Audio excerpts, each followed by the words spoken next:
হয় বা বিরোধী দলনেতা হয় তারা কি সংবিধানের শপথ নেন না? অবশ্যই ওখানে একাধিক অপশন থাকে। সংবিধানের শপথ নিতে পারে, ঈশ্বরের নামে শপথ নিতে পারে, আল্লাহর নামে শপথ নিতে পারে। অনেকে দেখেছি যখন শপথ নিচ্ছিল পশ্চিমবাংলার বিধানসভাতে, আমি যখন উপস্থিত ছিলাম, কেউ ঈশ্বর আল্লাহ দুটোর নামই নিয়েছে, কেউ ঈশ্বরের নামে নিয়েছে, কেউ আবার আল্লাহর নামে নিয়েছে। আমি যেহেতু নির্বাচিত জনপ্রতিনিধি, আমি নিয়েছিলাম সংবিধানের শপথ। তো যারা ঈশ্বর আল্লাহ সংবিধানের শপথ নেয় তারা কি এরকম বলতে পারে যে আমি সব সম্প্রদায়ের মানুষের বিধায়ক নই, আমি একমাত্র হিন্দু সম্প্রদায়? এটা চরম অসাংবিধানিক কথা বলেছে। ধর্মনিরপেক্ষ ভারতবর্ষের যে চরিত্র তার বাইরের কথা বলেছে। দুর্ভাগ্যের বিষয়, প্রধান দল যে দল সরকার চালাচ্ছে, সেই দলের পক্ষ থেকে এখনো পর্যন্ত একটা স্ট্রং এর বিরুদ্ধে কোনো স্টেটমেন্ট দেখতে পেলাম না। অর্থাৎ তৃণমূল কংগ্রেস এই কথার বিরুদ্ধে কঠিনভাবে কিছু প্রতি উত্তর দিল না। দুর্ভাগ্যের বিষয় আমাদের এটা। সব জায়গায় নওশাদ সিদ্দিকী প্রতিবাদ করবে আর ভোটের সময় তৃণমূল ভোট চাইবে। এটা তৃণমূলের প্রতিবাদ করা দরকার। ধর্ম তো দূরের কথা, যে ভোটার ভোটের সময় বিরোধিতা করেছে সেই ভোটারকেও এমএলএ কে পরিষেবা দিতে হবে। এই পরিষেবার জন্য 1,21,000 টাকা পায়। এটা মাথায় রাখতে হবে যে আমি ভাঙড়ের বিধায়ক, ভোটের সময় আমার মাইক ধরে যিনি বিরোধিতা করেছেন তিনিও যদি আমার কাছ থেকে পরিষেবা চাই, আমার এখতিয়ারের মধ্যে হলে আমি তাকে পরিষেবা দিতে হবে। এটা টার্মস অ্যান্ড কন্ডিশনের মধ্যে পড়ছে একটা বিধায়কের। যেভাবে শুভেন্দুবাবু বিগত দিনে কথা বললেন, সত্যি আমি অবাক। এটার স্ট্রং বিরোধিতা করতে দেখতে পেলাম না শাসক দলকে। আমি তীব্র নিন্দা ধিক্কার জানাচ্ছি। শুভেন্দুবাবুর এই মন্তব্যকে তিনি প্রত্যাহার করুক, এই আবেদনও তার কাছে করছি। শুধু এই নয়, শুভেন্দু অধিকারী সংখ্যালঘু মুসলিম সম্প্রদায়ের বিরুদ্ধে একের পর এক বিস্ফোরক মন্তব্য করছেন। সেই জায়গায় আমরা দেখতে পাচ্ছি যে সরকার বা তথাকথিত যে মিডিয়াগুলো আছে সেই মিডিয়াগুলো নিয়ে কোনো রকম কোনো শুভেন্দু অধিকারীকে নিয়ে কোনো টক শো বা কোনো আলোচনা সভা করছে না। আমরা দেখেছিলাম ফিরহাদ হাকিম মহাশয়, তিনি একটি মন্তব্য করেছেন সংখ্যালঘু মুসলিমদের জন্য, সেই নিয়ে তোড়পাড় সৃষ্টি হচ্ছে। কি বলবেন? দেখুন, কিছু মিডিয়ার অংশ তো কলমে বিজেপিকে বা এই যে বাইনারি হিন্দু মুসলমানের বাইনারি হোক এটা চেষ্টা করছে। ফিরহাদ হাকিম সাহেবের যে বক্তব্য ছিল তারও আমরা বিরোধিতা করেছি। তিনি একজন জনপ্রতিনিধি হয়ে তার বক্তব্যটা ওখানে শোভনীয় নয়। ঠিক একইভাবে আমরাও শুভেন্দুবাবুর বক্তব্যকে বিরোধিতা করছি। কিন্তু দুর্ভাগ্যের বিষয়, ফিরহাদ হাকিম সাহেবের বক্তব্যকে নিয়ে অনেক চর্চা হয়, অনেক টকশো হয়, আর শুভেন্দুবাবুর যেভাবে একটা সম্প্রদায়কে দেখে দিচ্ছে প্রতিনিয়ত, সেই নিয়ে কোনো টকশো হয় না, সেটা নিয়ে কোনো ডিবেটও হয় না। ব্যাপারটা হচ্ছে এটাই, আপনারা দেখুন, পাপ বাপকেও ছাড়েনি। ব্যাপারটা হচ্ছে শুভেন্দুবাবু যখন মাদ্রাসা সম্পর্কে বাজে মন্তব্য করছিল, মুসলিম সম্প্রদায় সম্পর্কে বাজে মন্তব্য করছিল, রাজ্য সরকার তখন চুপচাপ বসে মন্তব্যগুলো শুনছিল।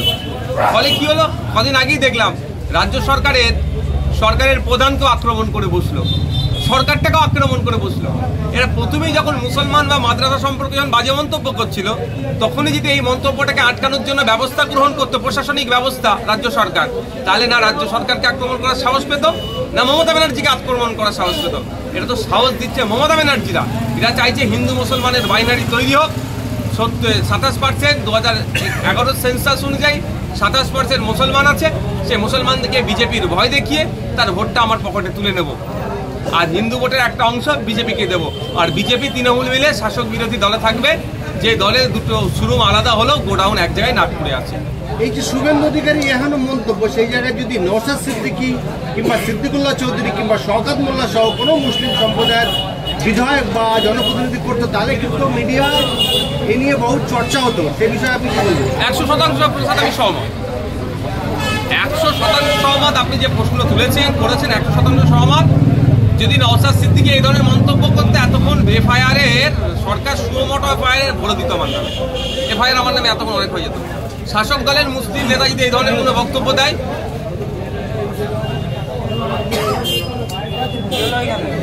মুসলিম নেতা এই ধরনের বক্তব্য দিলে,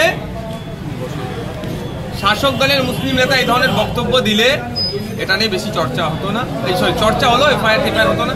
কারণ কদিন আগে দেখেছিলাম 30% 70% বলে কেটে ভাগুড়ি দিতে ভাসিয়ে দেবো, এটা সম্পূর্ণ অবৈধ মন্তব্য। তো সংবিধান বহির্ভূত মন্তব্য, এর বিরুদ্ধে রাজ্য প্রশাসন কোনো ব্যবস্থা গ্রহণ করেছে? ওটা নিয়ে কিন্তু টক শো হয়েছে, ডিবেট হয়েছে, এফআইআর হয়নি। ভাইজান, জীবনতলাতে এমএলএ কাপের খেলা হয়েছে, সেই খেলা থেকে যাদবপুরের সংসদ বলছেন 2026 বিধানসভায় ভাঙড়ে খেলা হবে, আর খেলা হয়েছে, রক্ত খেলা হয়েছে ভাঙড়ে, সেটা দেখেছে গোটা বাংলার মানুষ। তারপরেও সংসদ বলছে খেলা হবে। প্রশ্ন শুরু করে দিয়েছে বাংলার মানুষ, কোন খেলা খেলতে? ব্যাপারটা ওটাই তো, ওনার তো আর বাড়ির লোকের কিছু ক্ষতি হবে না, ক্ষতি হবে সাধারণ মানুষের, ভোটারদের। সে তৃণমূল, বিজেপি, আইএসএফ, কংগ্রেস নয়, সাধারণ মানুষ, খেটে খাওয়া মানুষের ক্ষতি হবে। এই রক্ত, খেটে খাওয়া মানুষের রক্ত দেখতে ওনাদের পছন্দ বাড়াবাড়ি।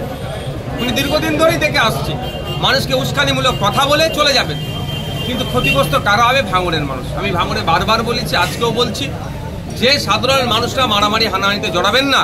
কেস, কাবাড়ি, মামলা, খুন খারাপি যা হচ্ছে সব সাধারণ মানুষে হচ্ছে, আর নেতাগুলো দেখুন গায়ে হাওয়া লাগিয়ে ঘুরছে। যদি খেলাই হতে চাই তাহলে সায়নী ম্যামকে বলুন, তাহলে রেফারিকে নিরপেক্ষ রেফারি নিয়ে আসুন খেলতে। রেফারি আপনাদের অর্থাৎ পুলিশকে সাথে নিয়ে পিটতে এসছেন, আর যখন জনগণ রুখে দাঁড়াবে পুলিশকে সামনে দাঁড় করে দিচ্ছেন। আর জনগণ তার পুলিশের বিরুদ্ধে ব্যবস্থা, মানে সেইভাবে তো আমরা সেইভাবে মানুষকে বলি না। জনগণকে সবসময় আহ্বান করি যে আপনার কি বলে,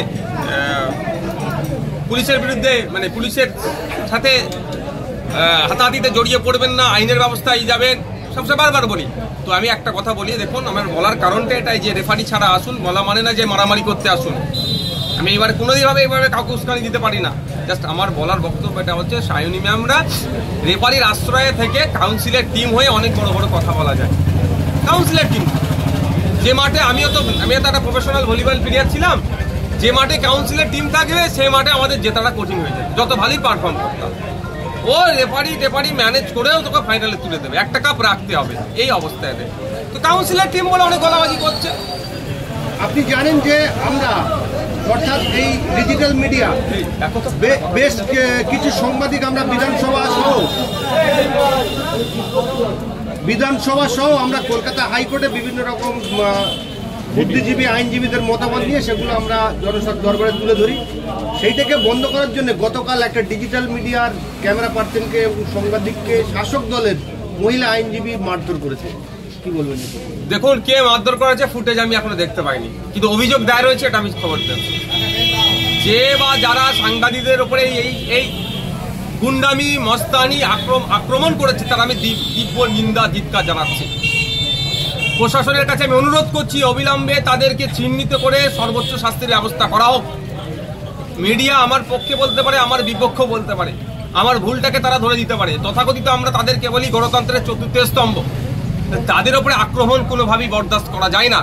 দুর্ভাগ্যের বিষয়, পশ্চিমবাংলা কি ভারতবর্ষের বিভিন্ন রাজ্যে আপনারা দেখবেন কিভাবে সাংবাদিকদের উপরে আক্রমণ নেমে আসছে, কিভাবে সাংবাদিকদেরকে খুন করছে, সাংবাদিকদেরকে মারধর করছে, সাংবাদিকদেরকে ভয় দেখাচ্ছে। কারণ হচ্ছে এটাই, আর এটা 100%-এর মধ্যে 80-85% শাসক দ্বারা নিগৃহীত হতে হচ্ছে এই সাংবাদিকদেরকে। আপনি যেটা বলছেন, ডিজিটাল মিডিয়ার এক সাংবাদিক তার ক্যামেরা পার্সনের উপরে যে গতকালকে যে আক্রমণ নেমে এসেছে, এটা গণতন্ত্রের উপর আক্রমণ বলে আমি মনে করি। সেই সাংবাদিকের কার্যকলাপ যদি মনে হয় কারো ভালো না লাগে, তার পেশার বাইরে গিয়ে করছে, তার জন্য প্রশাসন আছে, আইন আদালত, বিচার ব্যবস্থা আছে, তার বিরুদ্ধে নোটিশ করুক, তার বিরুদ্ধে মানহানি মামলা করতে পারে। কিন্তু তাকে মারধর করা, তার ক্যামেরা ছিনিয়ে নেওয়া, তার ফোন ছিনিয়ে নেওয়া, এই ধরনের আচরণ করা কোনোভাবেই কাম্য নয়।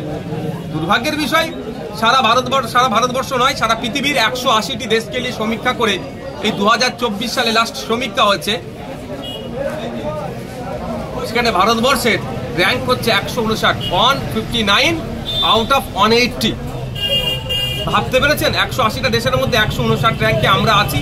পৃথিবীর সব থেকে বড় লিখিত সংবিধান যাদের কাছে আছে, তাদের দেশেই, অর্থাৎ আমাদের দেশেই সাংবাদিক স্বাধীনতাতে কোন জায়গায় আমরা পিছিয়ে যাচ্ছি, তার একটা জ্বলন্ত উদাহরণ হচ্ছে এই গতকালকে যে ডিজিটাল প্ল্যাটফর্মের আক্রমণ নেমে এসেছে। কলকাতা হাইকোর্টে একজন বর্ষিয়ান আইনজীবী, যার নাম হচ্ছে আলী আফজাল চাঁদ, তিনি ক্রমশই শাসক দলের ভুল ত্রুটিগুলো তুলে ধরে, সেইটাই শাসক দলের চক্ষুশূল হয়। আলী আফজাল স্যারের উপরেও আক্রমণ হয়েছে, তাদেরকে বলেছে কলকাতা হাইকোর্টে আপনি রাজনৈতিক বাইট দিতে পারেন। সেটা কোনো উকিল, কোনো আপনার কি বলে মোহরই ঠিক করতে পারে না। চিফ জাস্টিস আছেন, সর্বোপরি ওখানে একটা ভোটাভোটিতে নির্বাচিত একটা অ্যাডভোকেটদের মধ্যে একটা টিম আছে। কোনটা রাজনৈতিক কোনটা অরাজনৈতিক, কি বক্তব্য দেওয়া যাবে কি দেওয়া যাবে না, সেটা একটা পার্টিকুলার একজন ইন্ডিভিজুয়াল কোনো দলের অ্যাডভোকেটরা এসে এটা বলতে পারে না। বার আছে, তার থেকে রেজুলেশন যদি পাস করায় সেটা কতটা গণতন্ত্রের মধ্যে থাকলেও বহির্ভূত হলো সেটা প্রশ্ন থাকবে তখন।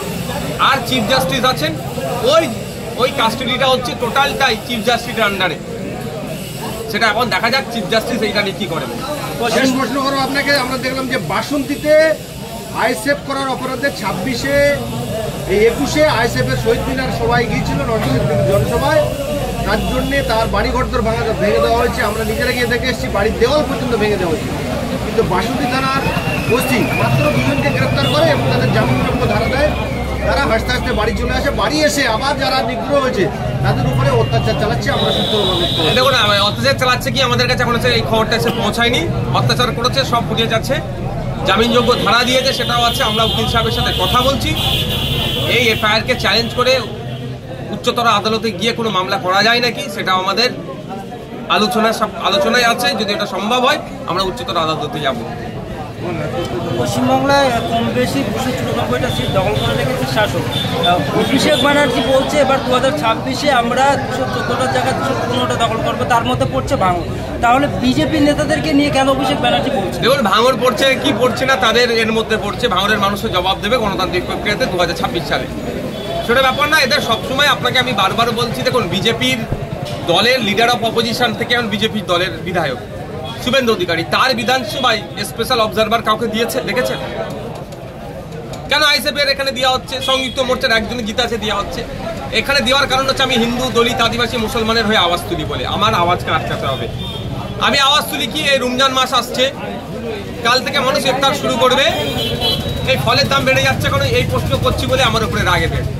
আমি ফেক ST/SC সার্টিফিকেট কেন ইস্যু হচ্ছে, দলিত আদিবাসীরা চাকরি পাচ্ছে না, অন্যজনরা তাদের কোটা চাকরি পাচ্ছে কেন, এই আওয়াজ তুলছে বলে আমার উপরে এদের রাগ।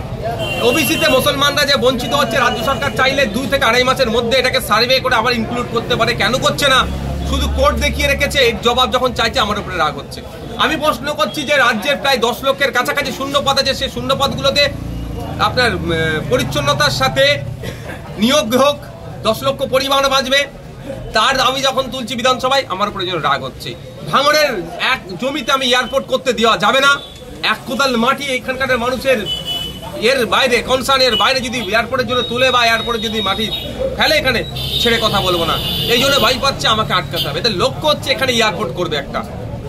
নেতাজি সুভাষচন্দ্র বোস যে ইন্টারন্যাশনাল এয়ারপোর্ট আছে যে জায়গায়, সেখানে সংকুলন হচ্ছে না, সেই জায়গাটা আপনার হচ্ছে না, সংকুলন হচ্ছে, ফলে এখানে এক্সটেন্ড করতে হবে। টার্গেট এখন প্রথম হচ্ছে এদের, সেটা হচ্ছে ভাঙড়। সেই ভাঙড়ে আমি যতদিন থাকবো বিধায়ক হিসাবে করতে পারবে না, তাহলে আমাকে হারানো এদের মূল লক্ষ্য। আমাকে হারিয়ে ওদের দলের লোক বসাবে, ওদের লোক বসিয়ে ঠিক রাজারহাট যে ধরনের হয়েছে, এখন অনেকজন ক্ষতিপূরণ পায়নি। যাদের রাজারহাটে জায়গা ছিল তাদের বাড়ির কাছে এখন বড় বড় টাওয়ার হয়ে গেছে, আবার তারাই ওই গেটম্যান লিফট চালানোর কাজ করছে, এত ছোট কাজ পেয়েছে।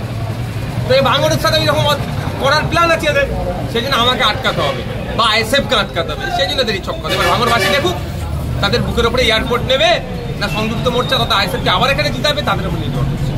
ভাঙড়ের মানুষকে আপনি যেটা বললেন, ভাঙড়ের মানুষ সেটা ঠিক করবে, কিন্তু ভাঙড়ের মানুষ সেটা ঠিক করতে পারবে না। আমরা ইদানিং দেখেছি যে পঞ্চায়েতে করতে হবে, বাসস্থানের ওখানে সঙ্গে রুজিরুটির সওয়াল আছে, এখানে রুজিরুটির সওয়াল আছে, এখানে মাতৃভূমির সওয়াল আছে, কোনো কম্প্রোমাইজ করা যাবে না। এখানে বিজেপির ভয়, তৃণমূলের ভয় দেখাবে, জয় করুক না কেন, কোনো কম্প্রোমাইজ করা যাবে না। আমি ভাঙড়ের মানুষের উদ্দেশ্যে বলবো, বিজেপি তৃণমূলকে যদি না হারাতে পারেন, কিন্তু 2026-এর পরে ভাঙড়ে কিন্তু কালো মেঘ আবার আসবে, কারণ এয়ারপোর্টের এদের টার্গেট আছে। এই সংক্রান্ত কোশ্চেন আমার জমা দেওয়া আছে ট্রান্সপোর্ট মিনিস্টারের কাছে। আমাদের এয়ারপোর্টটার বিষয়টা ট্রান্সপোর্ট মিনিস্টারই দেখে, জমা দেওয়া আছে এই সংক্রান্ত, এয়ারপোর্ট সংক্রান্ত। কিন্তু দুর্ভাগ্যের বিষয়ে এখন আর উত্তর দেয়নি কোশ্চেনের, মানে এটা কি, এটা ভাবতে হবে আপনাদেরকে। উত্তর দিলে হ্যাঁ কি না বলতে হবে, না বললে প্রুফ থেকে যাবে, আর হ্যাঁ বললে প্রতিবাদ আন্দোলন সংগঠিত হবে। তাহলে উত্তর না দেওয়ার কারণ এটাই, এটা মাথায় রাখবেন আপনারা, মানে মিডিয়ার মাধ্যমে ভাঙড়ের মানুষের কাছে বলছে। ভাঙড়ের মানুষ পঞ্চায়েতে প্রতিরোধ করেছিল, সেই জন্য 9 জন তাজা প্রাণ ঝরে গেছে সব দল মিলিয়ে। আমি কোনোদিন হিংসা হোক, মানুষের প্রাণ যাক, মানুষের ক্ষতি হোক চাই না, কিন্তু আমার মাতৃভূমিকে রক্ষার জন্য আমাকে গণতান্ত্রিক প্রক্রিয়াতে লড়াই করতে হবে।